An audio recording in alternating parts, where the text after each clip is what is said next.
Hello, everyone. Welcome to this episode of Woman Fully Alive. So, do you know what the number one thing is that people are afraid of? Well, I've been in this world for a long time, and I've come to this conclusion that the thing that people are most afraid of is being themselves, is being exactly who they are and who they came here to be their own unique human. Now, why are they afraid? So how does this show up? Well, I'm afraid to be seen, although I want to be seen. I'm afraid to be scared, although I am scared. I'm afraid to be angry, but I do feel anger. I'm afraid to have that conversation of my truth, and yet it's stuck in my throat. I'm afraid to express how I feel because I might be dismissed or shamed. I'm afraid to state what I truly believe because I might be rejected. I'm afraid to feel what I feel. I'm afraid to be me. So we live in this perpetual hamster wheel of trying to feel something different, trying to be something different, trying to change ourselves, change our shape, change our size, get smarter, get fitter, basically be someone that you're not. Basically being somebody else or being somewhere else. So where does this leave us?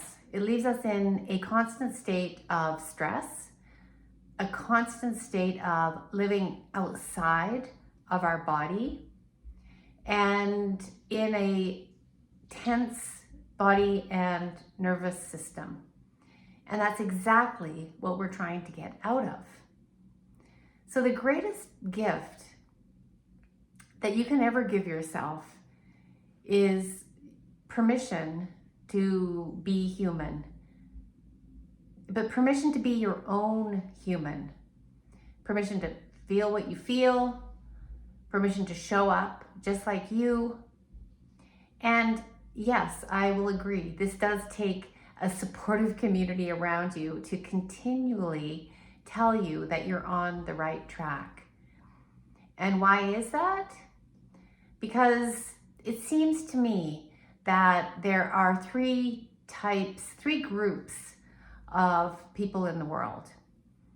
There is the group that's the majority that will agree with you that you should be someone different, that you should buy this product to improve your skin, and then you should join this fitness class because you should be fitter, or you should perpetually be in this hamster wheel of trying to improve yourself because they're either in that industry, in the imperfection industry, or they're participating in the industry. And so the idea that you're already whole, you're already perfect, just as you are, is completely foreign to them. If you're here listening to this and it resonates with you in any way, then you're absolutely in the right place. Then we have the second group of people. It's the whole industry that is trying to get you out of that. It's the whole self-help, self-improvement industry itself that tells you you're whole, you're perfect, so just do this thing. You're whole, you're perfect, just buy this thing. You're whole, you're perfect, but you could be perfecter, I don't think that's a word, if you do this. So you've got the people that are in the imperfection industry that agree with it. You got the people that are trying to get you out of it by doing something else to fix yourself. And then you got the third group that appears to be the minority. And this is the group that I'm in, that I just joined in recent years because I was in the perpetual self-help industry. I could not relax into who I was, who I am. So the third group will tell you that inside of you, you have a perfect and whole human. You were born that way, you will die that way. And really, the only task is to be who you are.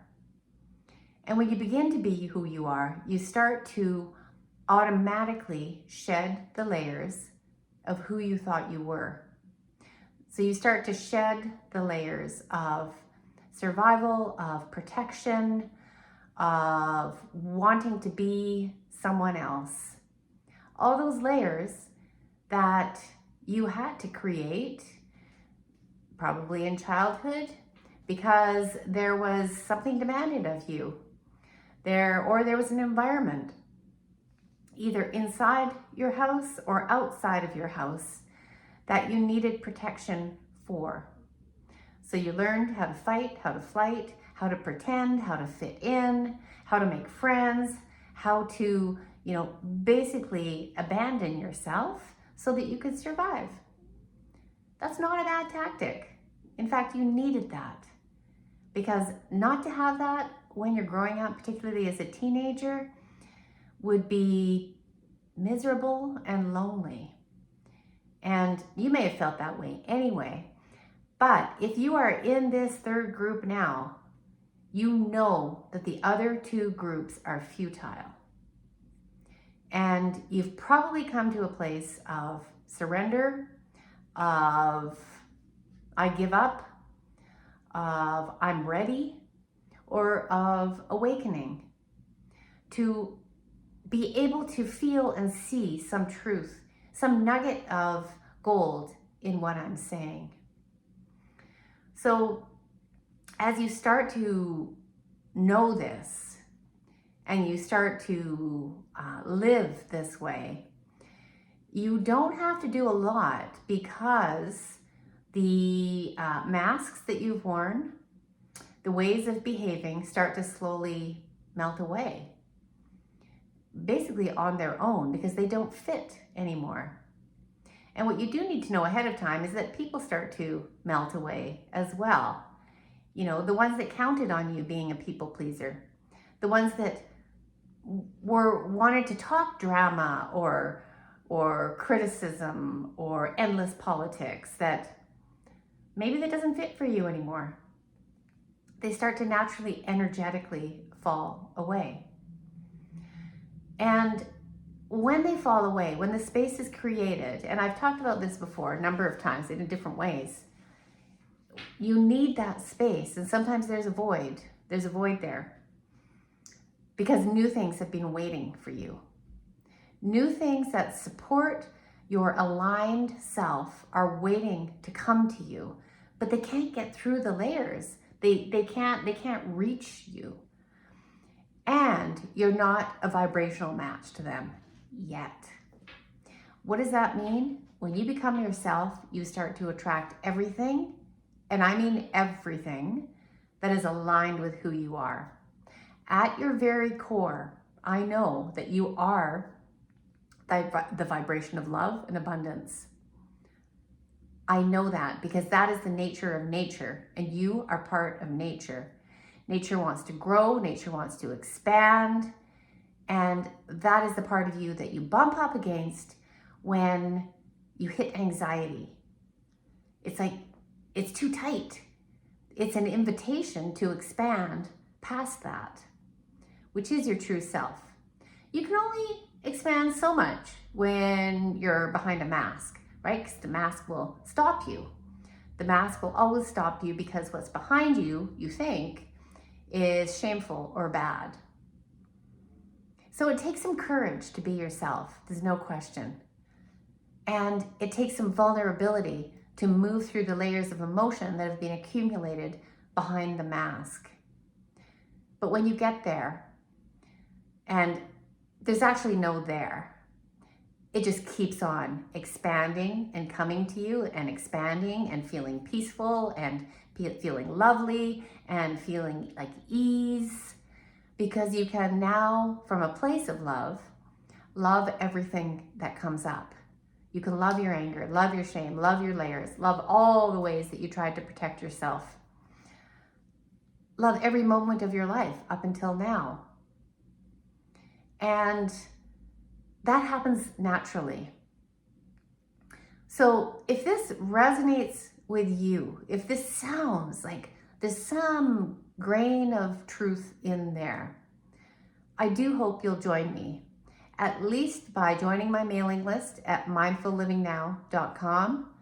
My membership group is $44 a month, and it's Alignment to Love Super Sessions, or my course, The Courage to Be Yourself.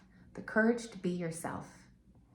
It's a wonderful 6-week course that will take you through the layers with a group of supportive souls who are on the same journey. All that you can find on my website, mindfullivingnow.com. It's the journey of a lifetime. You might not be there yet, but when you are, I'll be waiting for you. Thanks for listening to this podcast. It means the world to me.